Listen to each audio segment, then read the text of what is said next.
Troisième vidéo sur donc la programmation en Python, et ici on va arriver à l'intérêt principal d'utiliser des variables, c'est-à-dire que maintenant on va demander à l'utilisateur de nourrir, enfin, c'est-à-dire de saisir les informations, et donc le logiciel lui affichera automatiquement des phrases en fonction de ce que l'utilisateur a donné comme information. Donc je vous l'ai mis sur le support. Nous voulons maintenant créer un programme qui permette de permettre à l'utilisateur de saisir son nom, son prénom et son âge, de calculer et de lui indiquer automatiquement l'âge qu'il aura en 2040. Pour cela, on utilise la fonction input. Input veut dire qu'on va donner à l'utilisateur, un input c'est une donnée qu'on va recueillir chez l'utilisateur, qu'on va lui permettre de saisir. Par exemple, créer le programme suivant. Alors je vais effacer le programme précédent, et on va saisir le programme. Alors on va mettre from mat_import, alors il ne faut pas se laisser impressionner. Ça, c'est quelque chose qu'on prendra l'habitude de... Voilà, from mat_import avec une étoile, c'est quelque chose qu'on prendra l'habitude de mettre systématiquement quand on utilise en mathématiques le langage Python, parce que ça permet en fait d'incorporer dans notre programme toute la bibliothèque qui contient les informations mathématiques comme les racines carrées, le nombre pi, et ainsi de suite. Donc c'est intéressant de le mettre, il ne faut pas se laisser impressionner, voilà, il faut simplement retenir cette information, on la met au départ. Elle n'a aucune influence dans le programme, juste elle permet d'accéder à toutes les fonctionnalités mathématiques. Et donc c'est maintenant qu'on va commencer. Donc on va créer une variable nom égale, et au lieu comme tout à l'heure de donner le nom de la personne, on va permettre à l'utilisateur de saisir son nom. Et pour ça on va faire un input, d'accord? Input, on ouvre une parenthèse, et là on va mettre la question qu'on pose à l'utilisateur, parce qu'il faut bien qu'il comprenne ce qu'on lui demande. Alors on va dire quel est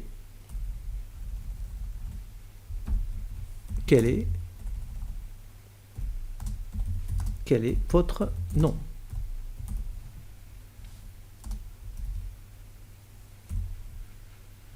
On va laisser un petit espace ici, parce que sinon l'utilisateur, vous allez voir, ça sera collé, ce ne sera pas très pratique pour lui. Donc quel est votre nom?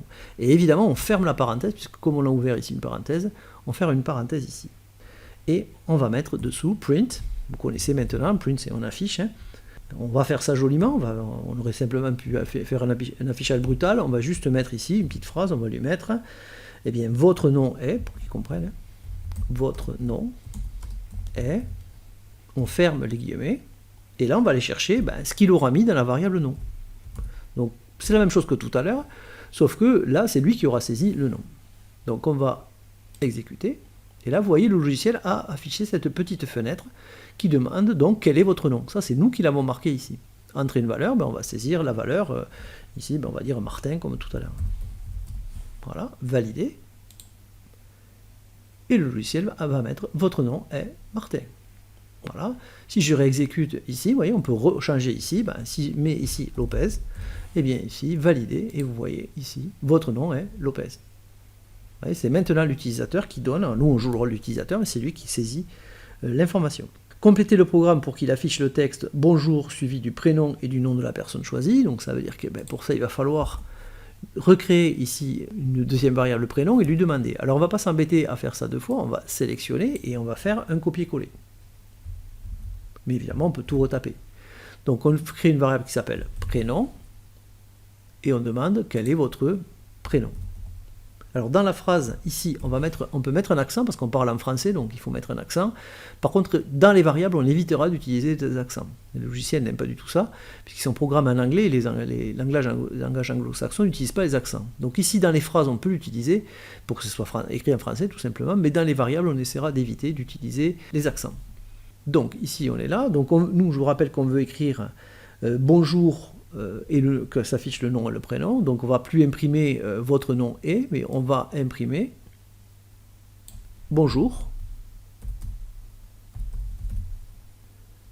On arrête ici la chaîne de caractères et là on va mettre le bonjour, si je veux que ça soit marqué par exemple bonjour Jules Martin, mais je vais mettre bonjour, virgule, le contenu de la variable prénom qu'il aura saisi et le contenu de la variable nom qu'il aura saisi.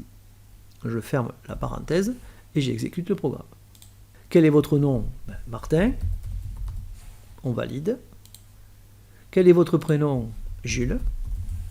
Validé. Et le logiciel, bonjour Jules Martin. Et il va de soi que si on met un autre nom, ça marchera aussi. Alors on continue avec maintenant, on est à la troisième question, on désire maintenant demander à l'utilisateur de saisir l'âge de la personne maintenant. Pour cela, on va saisir ça. Donc on va créer une variable âge, dans laquelle on va inviter l'utilisateur à donner son âge. Mais on va rajouter un petit truc devant, vous voyez, le int là. Et ensuite on va mettre input, comme tout à l'heure, input, quel est votre âge?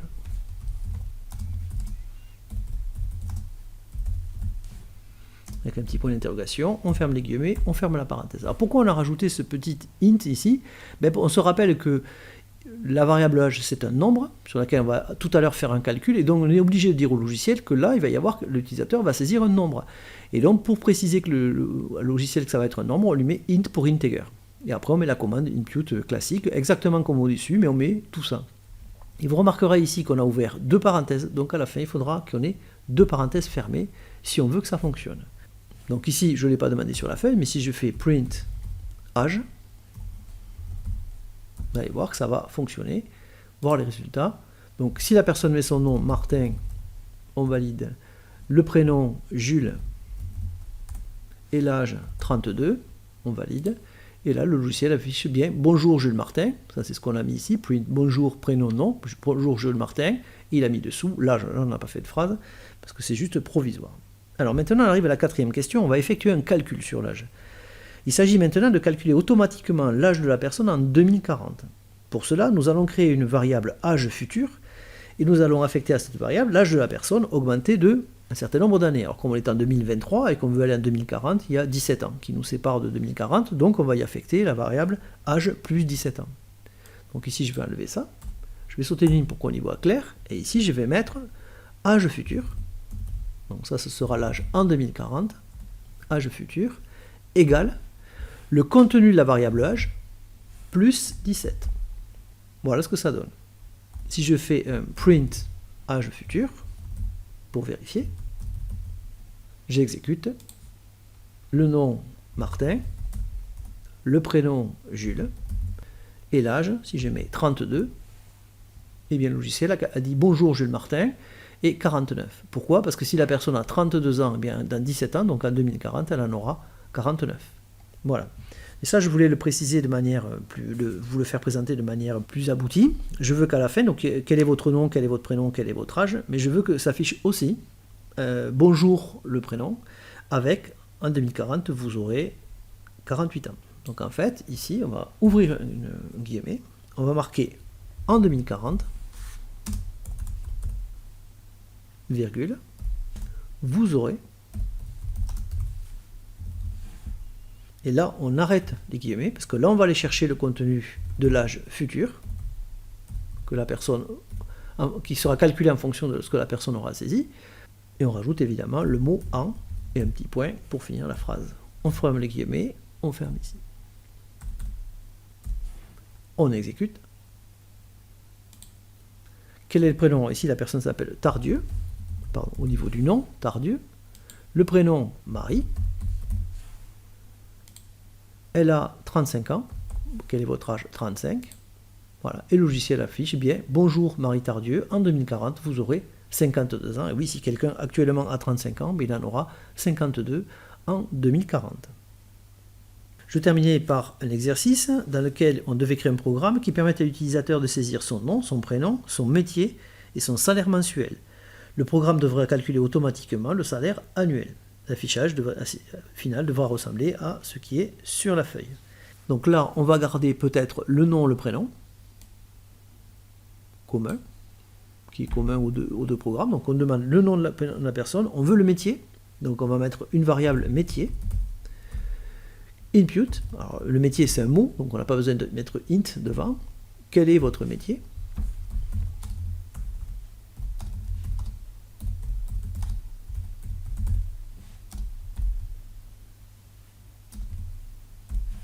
Et ensuite, il va falloir demander le salaire mensuel. Donc on peut appeler la variable salaire mensuel. Alors si on veut séparer les deux mots dans la variable, on peut faire ça. Ici, il faut taper sur l'underscore. Il ne faut pas confondre en fait le tiret qui est sur le 6 des ordinateurs et le tiret qui est sur le 8. Celui-ci, c'est celui qui est légèrement en dessous. Donc là, on peut comme ça séparer les mots, c'est beaucoup plus lisible. Donc salaire mensuel, vous n'êtes pas obligé de le faire. Salaire mensuel égale input, puisqu'on permet à l'utilisateur de saisir. Donc, quel est votre salaire mensuel? Et là, ça ne va pas marcher. Pourquoi ça ne va pas marcher? Parce que le salaire mensuel est une variable de type nombre, de type integer, et nous, on ne l'a pas précisé. Donc ici, devant cette commande, il faut mettre int ouvrir une parenthèse, et on ferme une parenthèse à la fin. Donc on englobe en fait dans cette grande parenthèse l'input qui permet de récupérer le salaire mensuel. Alors ensuite on va afficher, donc on va mettre print, on va afficher bonjour, le prénom et le nom. Donc c'est comme tout à l'heure, hein, print, on ouvre, on dit bonjour, on ferme, on va chercher le prénom et le nom que la personne aura saisi. Donc si c'est comme sur le support Jean Crouzet, ben, il faut saisir ça. Vous exercez le métier de, donc là, print, on ouvre une parenthèse, les guillemets, vous exercez le métier de, on peut mettre, on ferme les guillemets, on ferme la parenthèse. Donc là, ça affichera, vous exercez le métier de, et puis ça affichera le métier que la personne a saisi. Et ensuite, on voulait taper, print, ouvrez la parenthèse, ouvrez les guillemets, vous gagnez actuellement,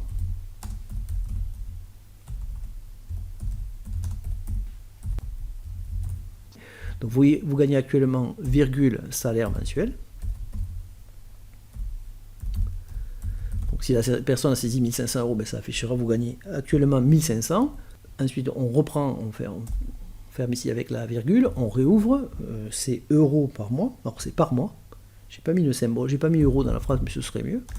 Par mois, virgule, ce qui correspond à, et là, ici, on ferme les guillemets, virgule, et là, on va aller chercher le contenu de variable que nous n'avons pas créé, qui calcule le salaire annuel. Donc, on va appeler cette variable salaire annuel. On ferme, et ensuite, on met euros par an. Alors là, ça n'a pas changé de couleur parce que j'ai oublié les guillemets. Vous voyez, c'est une bonne information. Donc, euros par an. On ferme les guillemets, et on ferme la parenthèse. Voilà, donc là on va créer la variable salaire annuel, donc salaire annuel, égale, et on va donc récupérer le contenu de la variable salaire mensuel, et on fait donc x 12, puisqu'il y a 12 mois dans une année. Le salaire annuel, c'est le salaire mensuel x 12. Donc ici, le logiciel écrira, vous gagnez actuellement ce que la personne aura saisi en salaire mensuel, euros par mois, ce qui correspond à, et là il ira chercher ce qu'on aura calculé ici, donc le salaire mensuel x 12 qu'on trouvera dans le salaire annuel, euros par an. On va exécuter. Donc la personne va saisir le nom. Ici, je voulais que la personne s'appelle Crouzet. Le prénom Jean. Je voulais que la personne soit coiffeur. Et que son salaire mensuel soit 1500 euros. Je valide. Et le logiciel met bonjour Jean Crouzet, vous exercez le métier de, alors il manque quelque chose, on va aller voir ce qui n'a pas fonctionné. Vous gagnez actuellement 1500 euros par mois, ce qui correspond à 18 000 euros par an. Alors il faut savoir que c'est souvent ça en informatique, on fait un test et on modifie, ben, parce qu'il manque quelque chose. Alors qu'est-ce qui manque ici? Ben, c'est qu'ici j'ai oublié de mettre le métier. Donc ici il faut mettre virgule, en gros va me chercher le métier que la personne aura saisi. Je refais les résultats, là il faut refaire, hein. Crouzet, Jean, coiffeur, et gagne 1500 euros par mois. Valide. Et là c'est bon. Bon, j'ai fait une faute de saisie et j'ai mis gênant, mais c'est pas grave, c'est les gens, peu importe. Vous exercez le métier de coiffeur, vous gagnez actuellement 1500 euros par mois, ce qui correspond à 18 000 euros par an. Voilà, c'est la fin de ce thème. Il y avait une question supplémentaire. Vous pouvez rajouter les mêmes opérations concernant le salaire horaire, sachant qu'un salarié à temps plein effectue 151,67 heures par mois. Alors là, pour avoir le salaire horaire, il fallait créer une variable qui s'appelle salaire horaire. Et on veut en fait le salaire mensuel. Et là, on veut diviser. Alors diviser, c'est le slash sur le clavier de l'ordinateur, c'est slash. Et on va diviser par 151,67. Alors, comme sur la calculatrice Numworks, en fait, on utilise un point comme virgule. Et donc, évidemment, ici, il va falloir une phrase, parce que sinon, on ne va pas comprendre. Donc, on va mettre un print, et on va dire à la personne, votre salaire horaire, donc horaire, c'est à l'heure, est, on ferme, on va aller chercher salaire underscore horaire. Donc là, ça sera calculé par le logiciel. On va finir la phrase, euro, point. On ferme les guillemets, on ferme la parenthèse, on exécute. Donc là, on recommence. Crouzet, Jean, coiffeur, 1500 € par mois. Je valide. Bonjour Jean Crouzet, vous exercez le métier de coiffeur, vous gagnez actuellement, nanana. Votre salaire horaire est 9 €. Alors, vous voyez que le logiciel garde beaucoup de décimales. On verra un peu plus loin comment on fait pour arrondir et qu'on évite d'avoir ce nombre de décimales. En fait, ça fait 9,89 € si on arrondit de l'heure. Voilà, c'est la fin de cette troisième vidéo.